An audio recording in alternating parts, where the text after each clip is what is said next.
প্রয়াত সাবেক প্রধানমন্ত্রী বেগম খালেদা জিয়ার জানাজায় ভারতের পররাষ্ট্রমন্ত্রী এস জয়শঙ্করের অংশগ্রহণ এবং প্রতিরক্ষা মন্ত্রী রাজনাথ সিং এর শ্রদ্ধা নিবেদন বিএনপিকে আসলে কি বার্তা দিতে চাইল নয়াদিল্লি?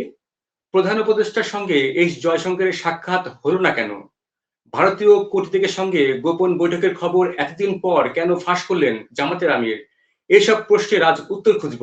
আর আমাদের সাথে যুক্ত আছেন ভারতের সিনিয়র সাংবাদিক এবং বিশ্লেষক সুবীর ভৌমিক।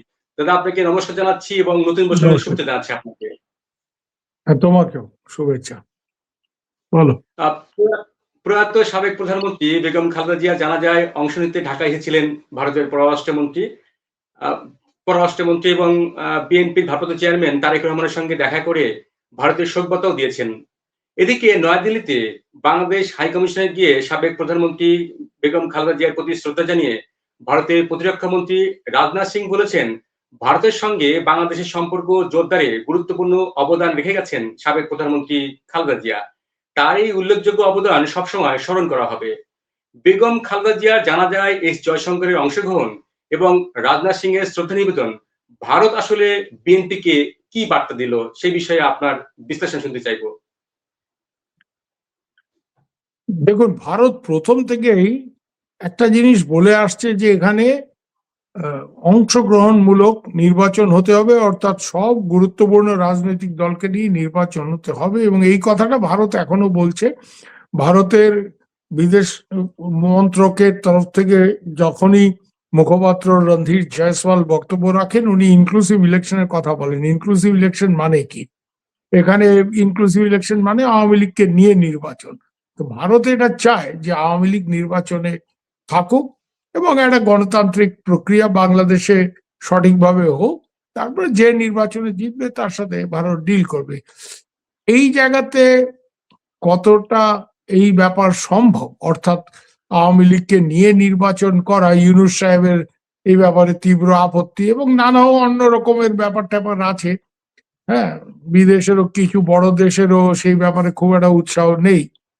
তো সব মিলিয়েই ভারত একটা পরিষ্কার বার্তা দিচ্ছে, যেহেতু বলা হচ্ছে যে আওয়ামী লীগ নির্বাচনে না আসলে নির্বাচনে বিএনপি এগিয়ে রয়েছে, সবাই মনে করছে বিএনপি হয়তো ক্ষমতায় আসবে।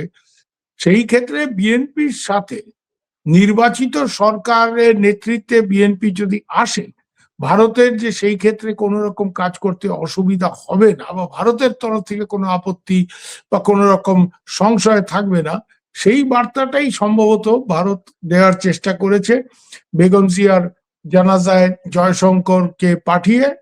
এবং অন্যান্য যেসব প্রধানমন্ত্রী নরেন্দ্র মোদীও যে শোক বার্তা দিয়েছেন ইতিপূর্বেই, বা রাজনাথ সিং গিয়ে যেটা বলছেন ওই বাংলাদেশ হাইকমিশনে। তো এটা করে দুটো জিনিস ভারত করার চেষ্টা করছে। বাংলাদেশের সাথে গত কয়েকদিনের সম্পর্ক অত্যন্ত খারাপ হয়ে গিয়েছিল, এবং এটা মূলত ইউনূস সাহেব এবং তার সাঙ্গপাঙ্গদের জন্য।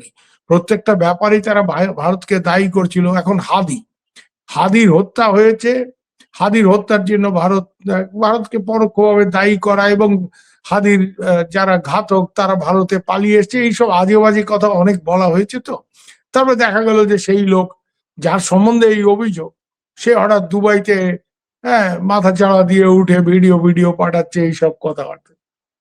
এই যে সম্পর্কটা খারাপ হচ্ছিল, এই জায়গাটা ভারত একটা রাশ টানার চেষ্টা করছে।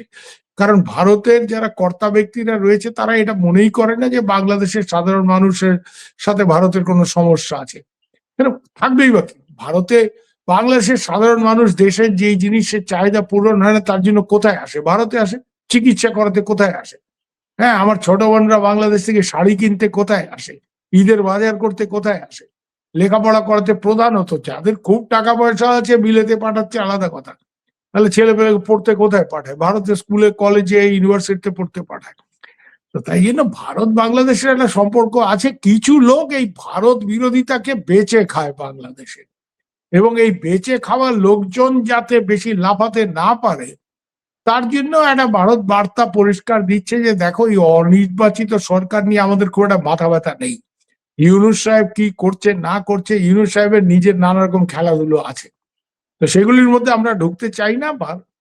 আওয়ামী লীগ একটা বড় দল, বিএনপি একটা বড় দল, দুটোই প্রধান দল বাংলাদেশের রাজনীতিতে। হুম। আর যারা আছে তারা চুনোপুটি। জামাত ইদানিং একটু শক্তিধর হয়েছে, কিন্তু জামাত মূলত বাংলাদেশের স্বাধীনতাকামী মানুষের কাছে জামাত হচ্ছে ৭১-এর পরাজিত শক্তি।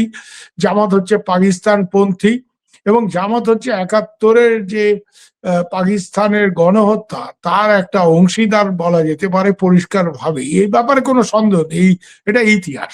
এখন জামাত যাই বলুক না কেন, এখন শফি হুজুর যতই শাক দিয়ে মাছ ঢাকার চেষ্টা করুক না কেন, এই জায়গাতে ভারত যেটা বলছে উইল আওয়ামী লীগ নির্বাচনে আসুক। আর সেটা যদি না হয় বিএনপি সাথেও ভারত ডিল করতে স্বাচ্ছন্দ্য বোধ করবে। এখানে বিপ্লব একটা কথা তোমাকে স্মরণ করায়, এই যে এরা অনেকেই বলে না যে ভারত বাংলাদেশে একটা দল, একটা পরিবার নিয়ে কাজ করেছে আওয়ামী লীগ, এটা ভুল কথা। ভারত ২০০১ সালে যখন বিএনপি ক্ষমতায় এসেছিল, ভারত বিএনপির সাথে সম্পর্ক করার জন্য প্রচন্ড উদ্যোগী হয়েছিল, এবং সেটা হয়তো আওয়ামী লীগেরও কিছু লোক ভালো চোখে সে সময় দেখেনি। শেখ হাসিনাও নানা কথা বলেছেন সেই সময়।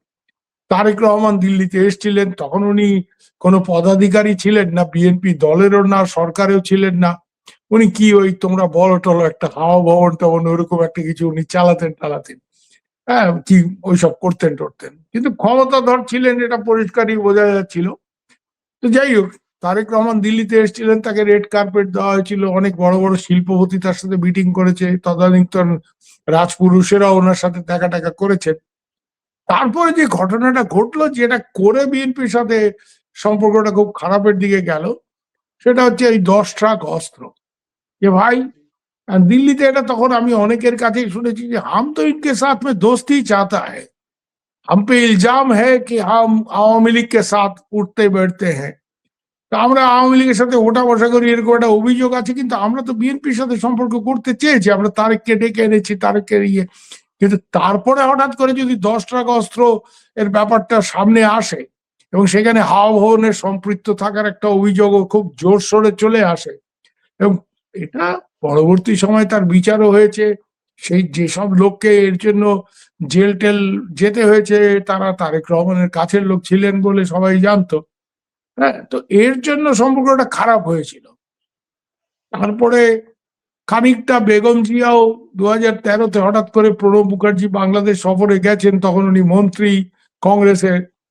প্রণব বাবুর একটা বাড়তি ভূমিকা বাংলাদেশ নিয়ে সবসময় ছিল, এটা সবাই জানতো। কংগ্রেস সরকার থাকার সময় বিশেষ করে সবাই ওনার উপরে বাংলাদেশের ব্যাপারটা ছেড়ে দিতেন, সে মনমোহন সিং হোক, সোনিয়া গান্ধী হোক, বা তার আগেও। তো দাদা আপ দেখিয়ে বাংলাদেশ বাত আপ দেখিয়ে। তো বেগম জিয়া তখন হঠাৎ করে ওনার সাথে এসে দেখা করলেন না, সৌজন্য সাক্ষাৎকারও করতে রাজি হলেন না, সেটা করে বিএনপির সাথে আমাদের সম্পর্কটা তলানিতে ঠেকেছিল। কিন্তু এখন আবার সেটা পুনরুদ্ধার করার চেষ্টা হচ্ছে, এবং এটা ভারত বোঝাবার চেষ্টা করছে যে ভারতের কোনো ফেভারিট ঢাকাতে নেই। আওয়ামী লীগ বিএনপি এদের মধ্যে যে নির্বাচন করে ক্ষমতায় আসবে ভালো কথা। হ্যাঁ, জামাত নিয়ে ভারতের কিছু রিজার্ভেশন আছে, খুব সঙ্গত কারণ হচ্ছে আমাদের সবারই আছে। আর ইদানিং জামাতের নেতা ওই তাহের সাহেব নিউ ইয়র্কে ইউনুস সাহেবের সাথে উনি যখন গেলেন, ওখানে গিয়ে যে হুঙ্কার দিলেন কত 50 লক্ষ জেহাদি টিহাদি উনি ভারতকে দেখে নিতে পারেন, অমুক তমুক, এসব ডায়লগ দিলে তো আর সম্পর্ক ভালো হয় না। সম্পর্ক ভালো করতে গেলে পজিটিভ কথা বলতে হয়। তো জামাতের প্রসঙ্গ তুললেন, জামাতের প্রসঙ্গ যেহেতু তুললেন, আমি এর সাথে যুক্ত করতে চাই আপনাকে যে বার্তা সংস্থা রয়টার্সকে সাক্ষাৎকারে এই জামাতের আমির ডক্টর শফিকুর রহমান উনি বলেছেন যে ভারতীয় কূটনীতিকের সঙ্গে জামাতের আমির উনি বৈঠক করেছেন। ভারতের পক্ষ থেকে বৈঠকটি গোপন রাখার অনুরোধ করা হয়েছিল, সে কারণে তিনি গোপন রেখেছিলেন। ঠিক এতদিন পরে সেই গোপন বৈঠকটি প্রকাশ্যে কেন আনলেন, সেই বিষয়ে যদি আপনি একটু বিশ্লেষণ করেন। দেখুন, শফি হুজুর কিন্তু এটা কোনো সময় বলেনি যে ওনার সাথে কবে বৈঠক হয়েছে। কারণ আমি বললাম বিপ্লবের সাথে আমার বৈঠক হয়েছে, সে বৈঠকটা ২০২৩ সালে হয়েছে, ২৪ সালে হয়েছে, ২৫ সালে হয়েছে, কবে হয়েছে সেটা তো বলতে হবে ওনাকে। আর ওনার যে মতলবটা খুব সুবিধের নয়, সেটা বোঝা যাচ্ছে যে আমাকে গোপন রাখতে বলা হয়েছিল, আমি তাও বলে দিলাম। তুই আর ভারত গোপন কেন রাখবে? ভারত যদি জামাতের সাথে বৈঠক করে, দেখো অনেক ক্ষেত্রে হয় কি যে এই জামাতের নেতা টেতারা ভারতের সাথে বৈঠক করতে চাইছে, ভারতের সাথে একটা লাইন ওপেন করতে চাইছে, সেটা আমরা জানি। এবং সেই জন্য কিছু প্রাথমিকভাবে বিভিন্ন জায়গায় ওরা চেষ্টাও করেছে, বা দু একজনের সাথে হয়তো মিটও করেছে। এখন কোন লেভেলের লোককে মিট করেছে সেটা তো বুঝতে হবে। নিশ্চয়ই জয়শঙ্করের সাথে শফিউজুরের বৈঠক হয়নি, বা অজিত ডোভালের সাথে হয়নি, বা অমিত শাহ বা মোদির সাথে তো হয়নি। তো যদি এখন বিজেপির কোনো চুনোপটি কোনো হরিদাস পালের সাথে ওনার বৈঠক হয়ে থাকে সেটা আমি জানি না, কিন্তু কার সাথে বৈঠক হয়েছে, কবে নির্দিষ্টভাবে হয়েছে, কি প্রসঙ্গে কথা হয়েছে, সেগুলি উনি কিছুই বললেন না। আমাকে না করা হয়েছিল, আমি কয়ে দিছি। এগুলি তো বালখিল্য কথা, এটা এক কথায় বলতে গেলে। But this is not a very, একটা উনি ম্যাচিওর মানুষ, মনে তো হয় দেখে ডেকে ডাক্তার মানুষ, কিন্তু এই ধরনের বালখিল্য কথা বলছেন, এবং এটা যে মতলবটা একটু অন্যরকম সেটাও বোঝা যাচ্ছে। তো কবে বৈঠক হয়েছে, কোন লেভেলের লোক, ভারত বলতে তো সবাই, আমিও ভারত। তা আমি কি সরকার? তা আমি সরকার না। তো তুমি যদি এখন গিয়ে বলো যে আমার সাথে ভারতের কথা আছে, কি আস্তে করে বলো। ওই মহাভারতে আসেন অশ্বত্থমা হত ইতি গজ, ইতি গজটা আস্তে করে বললাম। তো তুমি যদি এখন আমার সাথে দেখা করে বলো আমার সাথে ভারতের বৈঠক হয়েছে, সুবিরদার সাথে, সুবিরদা তো ভারত না। এরকম অনেক লোকের সাথে বাজারে ঘুরেও বেড়ায় অনেক লোক, আমাদেরও কিছু এরকম টাউট টাইপের লোক আছে, চড়ে খায়। তা ওই ধরনের কারোর সাথে ওনার দেখা টাকা হয়েছে কিনা সেটা আমি জানি না। হতেও পারে যে আমাদের কিছু লোকের সাথে, আমাদের পশ্চিমবাংলার কিছু রাজনীতিবিদ যারা একটু মৌলবাদী ঘেঁষা, তাদের যোগাযোগ ছিল বা আছে, এখনো আছে। ওই ধরনের লোকের সাথে দেখা করে যদি বলে আমার ভারতের সাথে কথা হয়েছে, ভুল কথা। দিল্লি তো কার সাথে কথা হয়েছে, কোন অফিসার, কোন মন্ত্রী, কবে, কতক্ষণ, কি বিষয়ে আলোচনা হয়েছে, এসব কিছুই উনি বললেন না। না আমার সাথে দেখা হয়েছে, আমাদের কইতে না করছিল, আমি কইলাম না। মানে ইয়ার কি হচ্ছে নাকি? এগুলি নিয়ে আমি মন্তব্য করে কোনো লাভ নেই। জামাত এখন মানে নানা দিকে খেলছে তো, আর এখানে ওখানে এর ওর পাকা ধানে মই দেওয়ার চেষ্টা করছে, ভালো কথা। জামাত এগুলি করে ভালো, এইসব খেলাধুলা।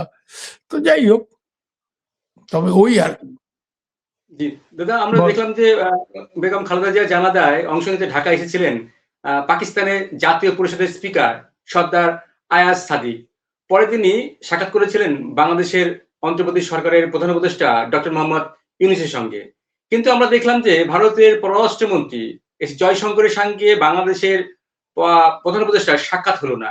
এই না হওয়ার পিছনে কি কারণ থাকতে পারে? না, দুটো ব্যাপার পরিষ্কার। একটা কথা ভারত বারবার বলছেন, পাকিস্তানিরা এসে, পাকিস্তানের বড় বড় জেনারেল সাহেবরা এসে ইউনূসের সাথে দেখা করছেন, বা ইউনূসের লোকজনের সাথে দেখা করছে। পাকিস্তান তো ইউনূসকে পছন্দ করছে, কেন? পাকিস্তানের কাজটা ইউনূস করছে। পাকিস্তানের শুধু জেনারেল সাহেবরা এখানে আসছে না, তারা হুঙ্কারও দিচ্ছে যে ভারতের জন্য সেকেন্ড ফ্রন্ট খোল দেঙ্গে হাম লোগ, ইস্ট মে সেকেন্ড ফ্রন্ট। তো ইস্টের সেকেন্ড ফ্রন্টটা তো এখানে পাকিস্তান নেই। তার মানে কি? মানে বাংলাদেশের মাধ্যমে খুলবে কখন? যখন ইউনূস সাহেব ক্ষমতায় আছেন। হ্যাঁ, ইউনূস সাহেবও নানা রকম বই টই, তার মধ্যে উত্তর পূর্ব ভারতকে বাংলাদেশের ভূখণ্ড হিসেবে দেখানো হয়েছে, এইসব বই পাকিস্তানি জেনারেলদের গিফট টিফট করছেন।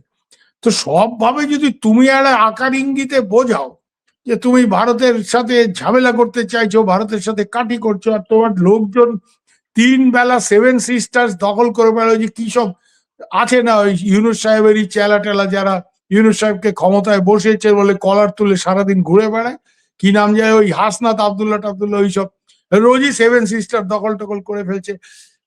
এক হচ্ছে যে ভারত ইউনূস সাহেবের উপর নাখুশ।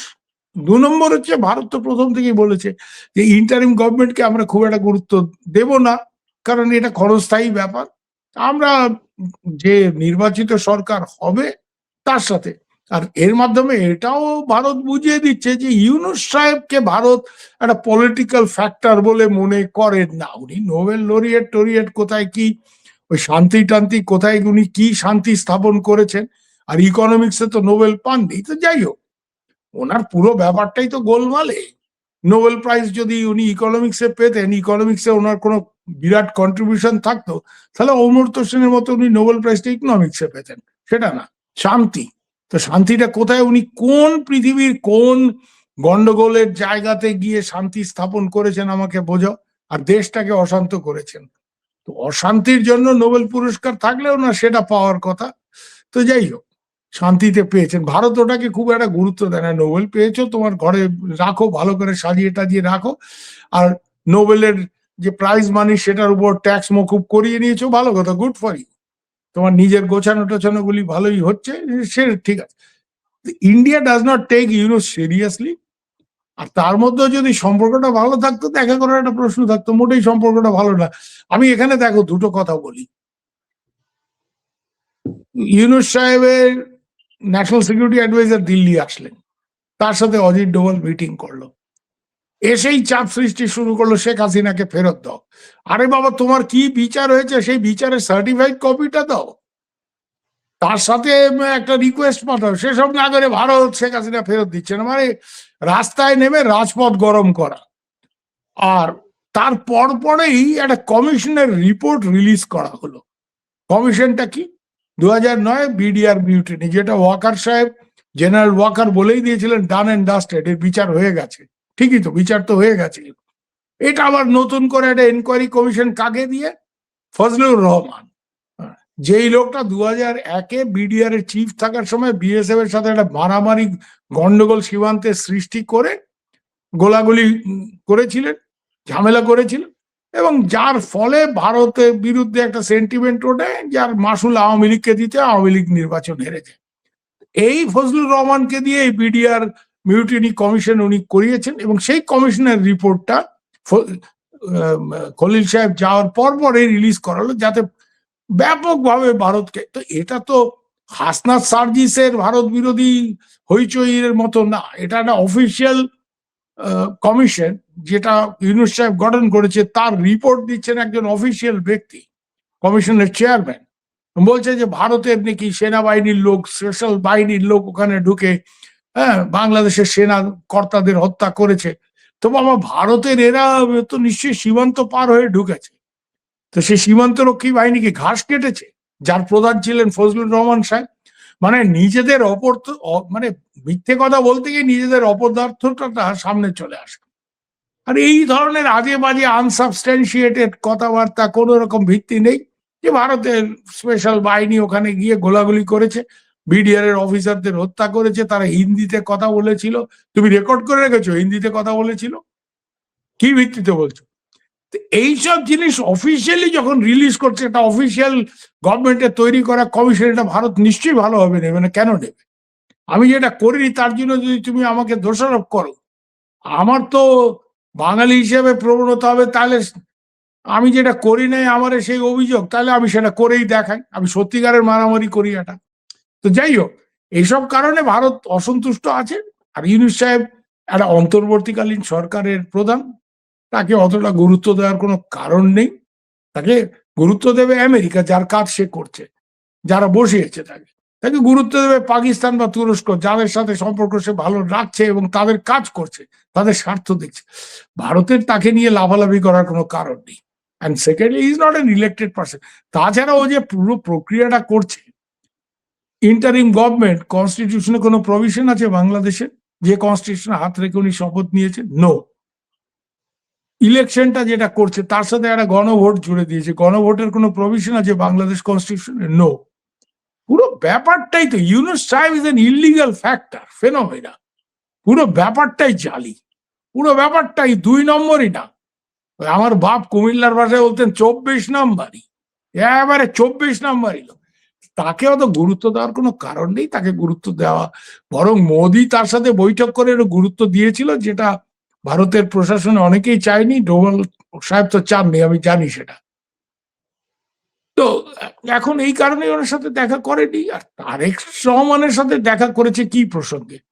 তার মা একজন প্রধানমন্ত্রী ছিলেন, দুবার প্রধানমন্ত্রী, তার নামাজের জানাজায় গেছে, তার ফিউনারেলে গেছে, তো গিয়ে তার উত্তরাধিকারী তার ছেলে তার হাতে শোক বার্তা তুলে দিয়েছে। হ্যাঁ, শোক বার্তা তুলে দিয়ে একটা একটা ভদ্রতা, একটা সভ্যতার মানে নিদর্শন হিসেবে মা মারা গেছে, তার ছেলের হাতে তুলে দিয়েছে। আর তো কেউ নেই, আর তো কেউ নেই ওনার পরিবারে যারা তো এটা তুলে দিতে পারে। দাদা, আপনি বলছিলেন শুরুতে যে আগামী নির্বাচনে ভোট হলে বিএনপি এগিয়ে আছে, কিন্তু আমরা দেখছিলাম যে ভারত বারবার বলে আসছিল যে সবার অংশগ্রহণমূলক নির্বাচন। এর প্রেক্ষিতে দেখলাম যে ভারত বিএনপির সাথে সম্পর্ক উন্নয়ন করছে এবং যার ফলশ্রুতিতে জানাজা অংশগ্রহণ এবং বাংলাদেশের দূতাবাসে গিয়ে রাজনাথ সিং এর শ্রদ্ধা নিবেদন সবকিছু মিলে একটা বার্তা যাচ্ছে। আওয়ামী লীগ ছাড়া নির্বাচন হচ্ছে, ভারত বারবার বলে আসছে যে আওয়ামী লীগ সহ নির্বাচন হওয়া উচিত। তাহলে কি আওয়ামী লীগ থেকে কি ভারত সরকার মুখ ফিরে নিচ্ছে? না না, এটা একদম ভুল কথা। দেখো, সবসময় একটা প্ল্যান এ প্ল্যান বি থাকে। ভারত চাইছে আওয়ামী লীগকে নির্বাচন আনুন, তার জন্য আমেরিকার উপরে চাপ সৃষ্টি অনেক কিছু করেছে। ইউনুসের উপরে চাপ সৃষ্টি করে লাভ নেই, কিন্তু ইউনুস আওয়ামী লীগকে আসতে দেবে না, উনি বদ্ধপরিকর। তো ইউনুসের বাপরা যদি ইউনুসকে বলে, তখন ইউনুস যদি নড়ে চড়ে বসে, তাই জন্য তাদের বাপ সাথে অর্থাৎ আমেরিকানদের সাথে কথা বলছে। মুখ ফিরিয়ে নেওয়ার কোনো ব্যাপার নেই। এগুলি আবার আওয়ামী লীগের লোক একটু অতি রিয়াক্ট করে। আর 2 নম্বর হচ্ছে, এখানে মানে মানে এমন কি ভারত করেছে যাতে করে মনে হয় যে ভারত বিএনপি কে ব্যাকিং দিচ্ছে?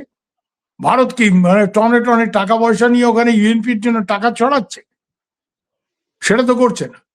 ভারত যেটা করেছে, ভাই, ভদ্রমহিলা মারা গেছেন, উনি এক্স প্রাইম মিনিস্টার।